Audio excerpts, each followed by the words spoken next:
Sampan laju dari hilir sampai ke hulu. Sungai Kapuas sungguh panjang dari dulu membelah kota. Hei, tak disangka dulu hutan menjadi kota. Dua bangka. Pertama itu Arab dengan Dayak. Arab dengan Dayak. Nah sekarang Jadinya Melayu. jadi Melayu. Jadi kalau orang ngerti sejarah tak ada cerita berkelahi Dayak dengan Melayu. Betul. Karena rupanya ada cerita dulu Dayak Melayu saudara. Dari mana? Ini rupanya. Ini rupanya. Kalau tarik ke atas lagi anak cucu Adam. Berkubang di tengah hari, macam berang-berang badan bau hari. Assalamualaikum warahmatullahi wabarakatuh. Waalaikumsalam warahmatullahi wabarakatuh. Selamat datang di Rumah Sultan, rumah penuh kenangan. Mantap. Sultan 029 029. Sepakat satu. Pontianak, Kota Katulistiwa. Ya. Malam hari ini saya sudah kedatangan tamu yang sangat spesial, yaitu Bang Nur Iskandar atau lebih dikenal dengan Bang Is. Ya, Bang Nur Is.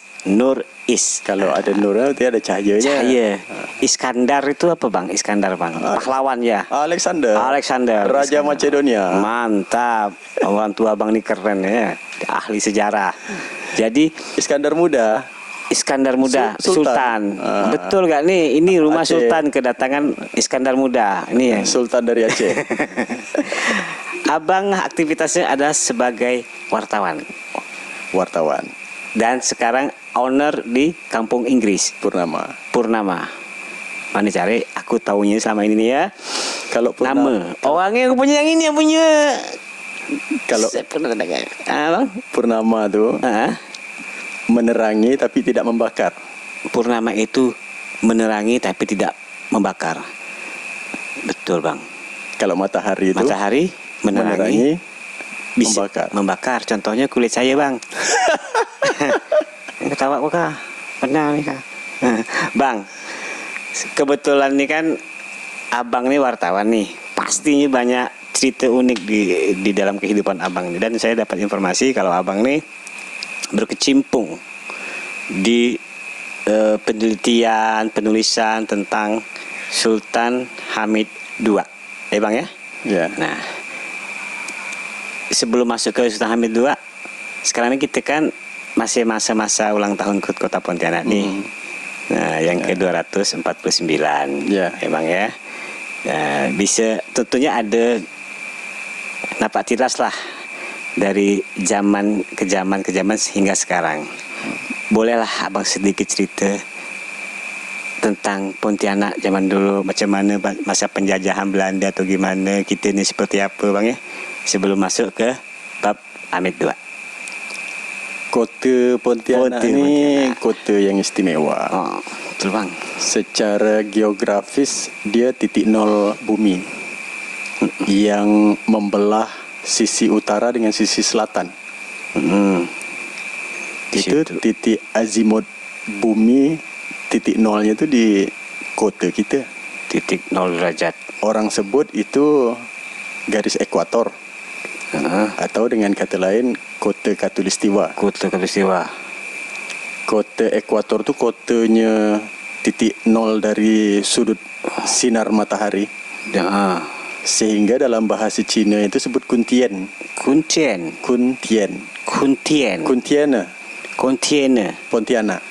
Pontianak itu kontainer. Jadi kalau ada yang nyebut itu kuntilanak, itu terpengaruh dengan legenda Nini Towo, Sundal Bolong. Berarti awal-awal Pontianak itu bisa diadopsi dari bahasa Cina tadi kah? Dari bahasa Cina. Kok bisa gitu Bang? Oh, Cina udah ada. Udah ada pada masa itu Bang? Udah ada. Dulu oleh Sultan Mempawah, Ah, kemudian Sultan Sambas mengundang kedatangan para tukang untuk mengolah tambang emas. di Montrado. Montrado. Kemudian sampailah ke sini nih. Dagang-dagang itu di pertigaan Sungai Landak dengan Sungai Kapuas. Antara lain ada kelenteng Kapuas tuh, kelenteng tua. Yang simpang 3 kecil tuh. Oh, yang warna merah. Yang simpang apa tuh? Simpang Dekat- Sungai Kapuas, Sungai Landak tuh, ujung tuh. Kapuas Indah, pasar Kapuas Indah. Oh, pasar Kapuas Indahnya tuh. Itu kelenteng awal. Awal. Oh, baru tahu saya. Nah, Sultan Syarif Abdurrahman Al-Qadri kan datang dari Mempawah. Betul. Bapaknya datang dari Tanjung Pura, dari Ketapang. Sebelumnya di Ketapang, bapaknya tuh dari Yaman, Hadramaut. Sebelahnya Mekah, di wilayah pesisir pantai. Namanya Al-Habib Hussein. Al-Habib Hussein sampai di kerajaan Tanjung Pura, di Ketapang, menikah dengan putri Dayak namanya Nyai Tua. Kemudian Usut penyusut dari pernikahan Habib Hussein dengan Nyai Tua itu lahirlah Sultan Syarif Abdurrahman Al-Qadri. Jadi darah pendiri kota Pontianak itu hibridisasi antara Arab dengan Dayak. Sultan Syarif Abdurrahman Al-Qadri yang menjadi sultan pertama itu Arab dengan Dayak. Arab dengan Dayak. Nah, sekarang Jadinya Melayu. jadi Melayu. Jadi kalau orang ngerti sejarah tak ada cerita berkelahi Dayak dengan Melayu. Betul. Karena rupanya ada cerita dulu Dayak Melayu saudara. Dari mana? Ini rupanya. Ini rupanya. Kalau tarik kata segi anak cucu Adam. Ada anak cucu Adam. Ya betul. betul. Satu lagi bang. Gimana tuh? Sultan Syarif Abdurrahman Al-Qadri ikut bapaknya Al-Habib Hussein ke Mempawah. Di Mempawah, Sultan Syarif Abdurrahman Al-Qadri jatuh cinta sama anaknya Opu Deng Menambon yang berlayar dari Sulawesi Selatan ke Mempawah. Opu Deng Menambon juga menikah sama putri Dayak namanya Nyai Kesumba. Oh, Nyai Kesumba itu Dayak. Kemudian dapat anak namanya Utin Chandramidi, putri Chandramidi. Oh, yang kita kenal Putri Chandra Midri itu menjadi istrinya Sultan Syarif Abdurrahman Al-Qadri. Utin Chandramidi berarti Satu Bugis sama Dayak. Satu Arab sama Dayak. Jadi Dayak adalah ibu. Dayak adalah ibu. Bagaimana kita nak bermusuh sama Dayak? Nggak bisa bang. Boleh. Nggak bisa. Mak kita. Dan mak tu nyayangi anak. Betul. Jadi ya, coba kalau kita lihat bagaimana setianya Dayak dengan kesultanan. Betul. Sampai sekarang. Kalaupun ada cak-cik-cok sikit tu, itu tak ngerti sejarah, diprovokasi politik. Kalau dia tahu sejarah, tak ada cerita. ada cerita. Betul. Dari dulu, dari hulu, dari kampung-kampung, kalau datang mereka diterima di kesultanan. Makanya istana tu balerungnya, serambinya selalu luas-luas. Bersaprah duduk ya. Bersaprah makan. Oh, berarti memang kita ni secara kebudayaan kurang lebih sama. Begitu juga kalau sultan turun ke kampung-kampung diterima di rumah betang. Betul. Udahlah satu darah ya nak. Jadi yang bilang ini beda. Ini harus tahu nih kawan-kawan nih, sama ini. Sultan Syarif Abdurrahman Al-Qadri juga pelaut ulung. Beliau itu juga berkelana ke berbagai tempat di Kalimantan Selatan, kemudian ke Semarang. Dia berkeliling juga. Ngapain bang keliling-keliling tuh bang? Berniaga, menuntut ilmu, menambah cakrawala. Dulu jalan tolnya laut. Iya, karena alat transportasinya Masih perahu. air ya, perahu. Dan itu kan ilmu matematika, mengerti angin, ngerti bintang. Dari situ. Itu jauh lebih hebat zaman dulu Dia daripada sekarang pakai GPS. Google Google Google Map. Map. Bahasa gitu lah ya. Ambil kiri, Nah, jalan terus. dekat sikit ada paret, masuklah kau katanya. Itu Google suka nyesatkan tuh bang. Tapi suaranya cantik. Oh cantik bang. Tapi macam gitu ikut ya Google Map tuh. Bagus kita nengok bintang, nengok angin, nengok angin, arah pergerakan angin genah adanya. Saya mau bilang bahwa di 1771 tanggal 23 Oktober ketika Sultan Syarif Abdurrahman Al-Qadri dari Mempawah ke Pontianak ditetapkan sebagai nama kota sekarang yang kita rayakan 249 tahun sekarang, itu penuh dengan pemikiran-pemikiran menjawab kebutuhan masa depan. Pada tahun itu. Ya. Jadi Sultan Syarif Abdurrahman Al-Qadri berpikir untuk mengembangkan sebuah kawasan. Kalau dia malas, tinggal ya di Mempawah. Mertua petinggi, Udah aja.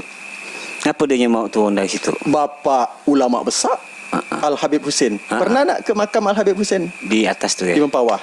Di apa? Bukit Rama gitu bang. Bukit Rama tu apa dari Menambun? Oh bukan. Bukan. Di mana tuh bang? Jadi dari Kesultanan, dari Keraton Amantubillah, lurus Lurus lagi. kira-kira 2 km sampai. Oh belum pernah saya sampai Saya sana. udah Oh di dalam sana tuh. luar biasa. Sampai sekarang dikeramatkan. Artinya orang mengenang sejarah. Habib Hussein. Dan Habib Hussein ini turunan Rasulullah dari garis Siti Fatimah dan Sayyidina Ali. Oh. Jadi turunan-turunannya Langsung sampai ke Sultan Sultan. sekarang Sarip nih. Sarip sekarang ini nih. Al-Qadri. Pak siapa namanya bang? Al-Habib Hussein. Habib Hussein. Ya. Ya. Itu Masih turunan ada dari turunan. Siti Fatimah dan Sayyidina Ali. Salim alaih. Oh, Muslim. Turunan Nabi. Berarti bapaknya, ayahnya Sultan pertama kita seorang ulama yang dari Yaman ya, bang ya. Al-Habib Hussein. Al-Habib itu turunan garis keturunannya adalah dari Fatimah. Rasulullah. Rasulullah ya, Ya. dari anak beliau ya. Iya. Siti turun, Fatimah Az-Zahra. turun sampailah ke sekarang. Ya. Otomatis ada Marwah itu ya garis keturunan itu. Ya. Ya. Lanjut. Nah, Sultan Syarif Abdurrahman Al-Qadri ini pelaut ulung, mencari sebuah tempat, dan tempatnya itu pertigaan antara Sungai Landak dengan Sungai Kapuas. Memang dari tinting ya. Dicari memang. Yang dibangun simpang tiga. pertama rumah Allah, Masjid Jami yang Masjid sekarang. Jami, dan kemudian Alright. ditabalkan namanya menjadi Masjid Jami Abdurrahman. Oh, Masjid Jami Masjid Jami Abdurrahman Al-Qadri. Setelah rumah Allah ini jadi, Ya. baru bikin istana. Oh begitu, bukan istana dulu. Bukan. Oh Itu berarti. turunan Rasulullah. Oh berarti Masjid Jami. Masjid itu. dulu. Jadi menurut saya, kota Pontianak ini kota masjid, Kota masjid. kota dakwah. Kenapa? Dakwah itu artinya menyeru kepada kebaikan, mendidik, mengajar. Sama dengan podcast ini kalau tidak salah menurut ownernya, Ya, apa tuh bang? Bang Ali namanya. Tujuan itu mendidik untuk membangun kalbar dengan cara kami. Amin. Itu kata Bang Ali tadi. Mudah-mudahan diterima. Nah jadi Bang, membangun Pontianak 249 tahun yang lalu, itu yang pedagang-pedagang Tionghoa, yang masyarakat Dayak, yang masyarakat dari berbagai daerah di Kalimantan Barat ini udah ada. Jadi Pontianak. Bukan kota itu nol. Nah makanya Sultan Syarif Abdurrahman Al-Qadri itu buka di tempat yang belum ada orang, di pertigaan sungai. Istilahnya kalau sekarang tadi kan jalan tol, highway-nya adalah laut dan sungai. Sebetulnya ini ilmu dagang Padang nggak, di mana ada perempatan situ laris manis. Betul. Nah, begitu. jadi di mana ada pertigaan sungai, simpang sungai, Situlah arus yang paling padat. di situlah dia bangun istana, dibangun masjid. Karena secara logikanya pasti akan berkembang. Pantas saya tengok ada istana-istana tuh macam di Sambas ya, Simpang 3, sungai kan. Kemudian di mana? Di Sanggau. Terus di Sintang, Sintang. terus di Ketapang depan sungai. Oh, begitu rupanya. Brunei Darussalam.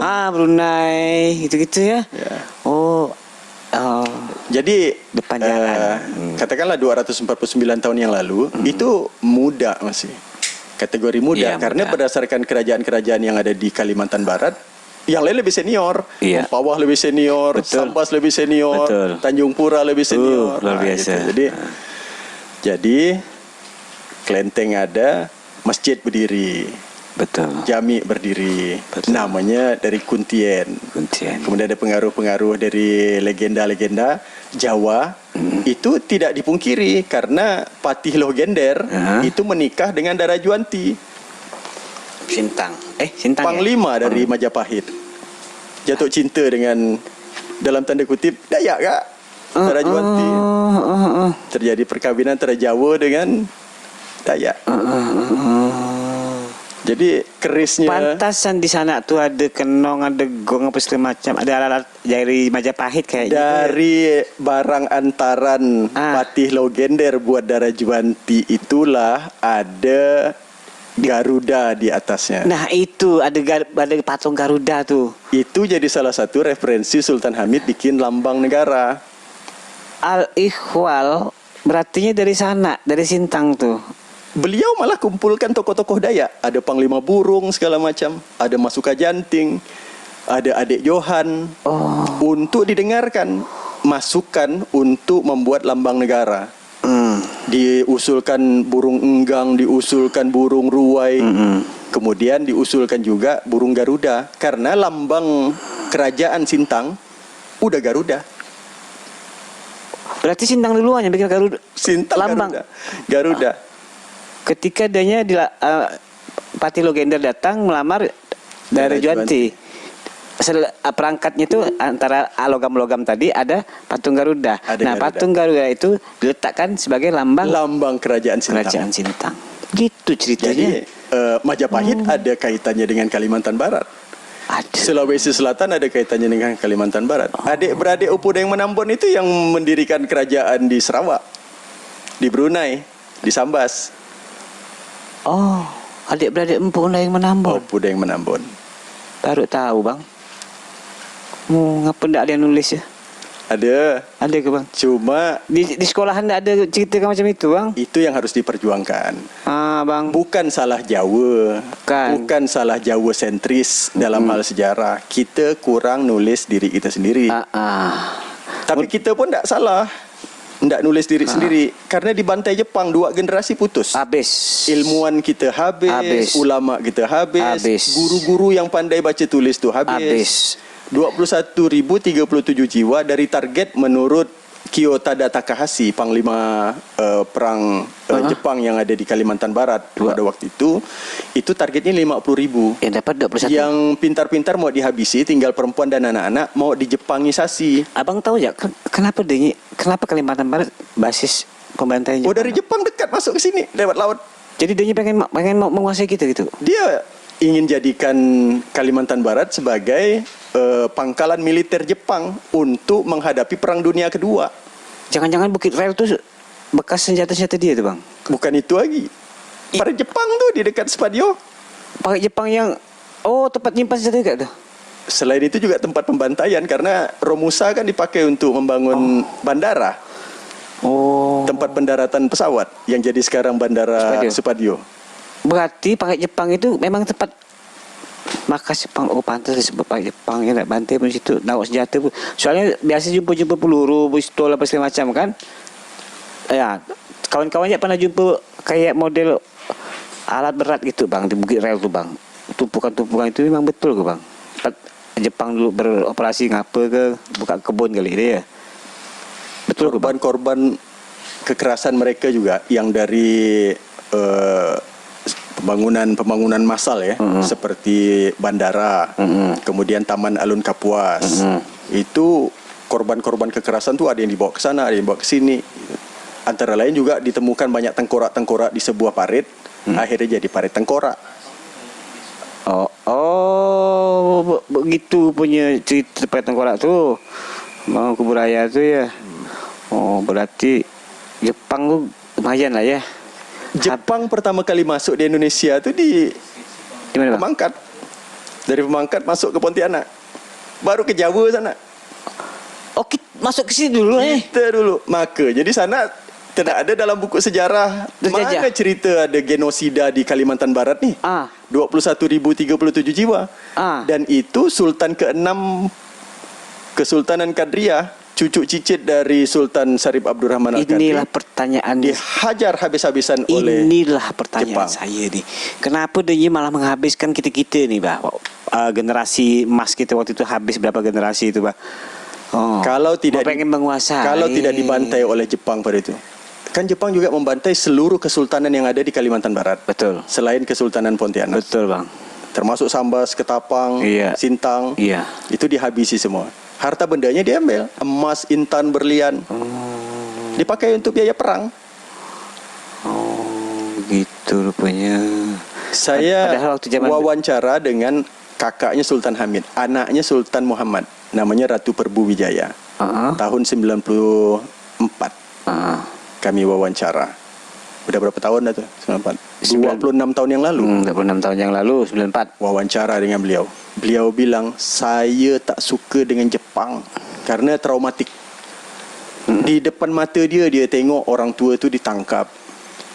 70 sampai 100 keluarga kesultanan tu dihajar Jepang. Allahu Akbar. Termasuk Sultan Muhammad. Sultan Muhammad itu baru ditemukan jenazahnya setahun setelah itu. Allah. Setahun baru ditemukan. Oh, di Mandar ke, Bang? Tak tahu orang di mana. Pokok jumpa lah. Jadi ceritanya